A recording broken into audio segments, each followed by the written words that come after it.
Nous allons maintenant nous intéresser à un matériau qui est un petit peu plus compliqué qu'il n'y paraît de prime abord et qui est le matériau de vitre ici, sur le côté droit de l'illustration.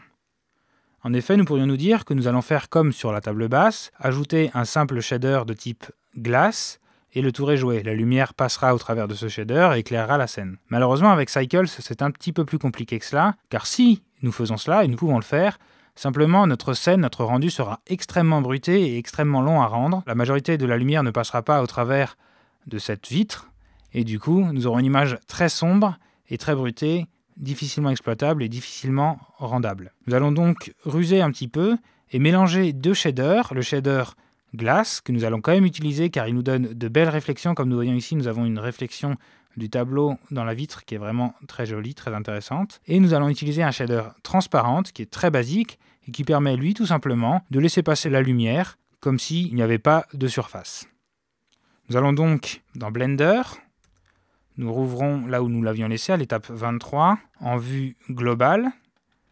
À noter que la vitre est sur le calque du dessous, comme ceci. Nous allons sélectionner l'objet vitre et nous voyons que nous avons déjà 4 matériaux qui sont appliqués par défaut, qui sont le matériau PVC, plastique, glace, donc celui qui nous intéresse ici, et marble pour la base de notre objet.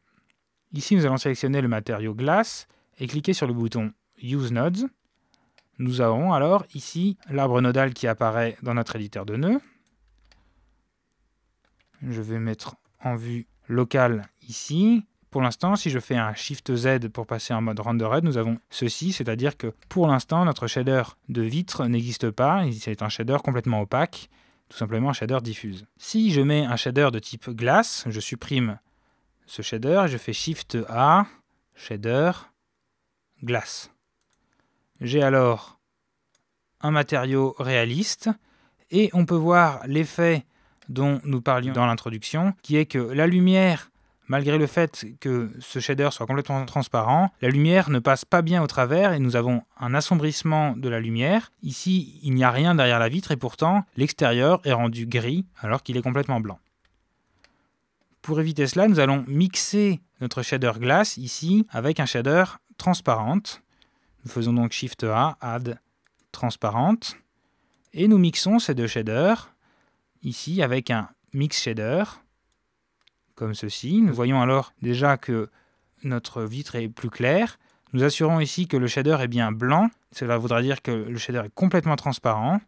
Ici, de même, nous mettons complètement blanc, comme ceci. Et comme facteur de mélange pour nos deux shaders, nous allons utiliser le résultat d'une nouvelle boîte qui est Input Light Pass. Nous avons alors une boîte très particulière qui permet d'analyser les différents types de rayons que Cycles va lancer. C'est-à-dire que Cycles fonctionne en lançant des rayons à travers la scène et en évaluant si par exemple un rayon de lumière est arrêté par une paroi de la vitre ou s'il passe au travers de la vitre. Il y a ainsi plusieurs paramètres pour chaque rayon et notamment un paramètre qui nous intéresse ici qui est Ease Reflection Ray que nous allons utiliser comme facteur de mélange.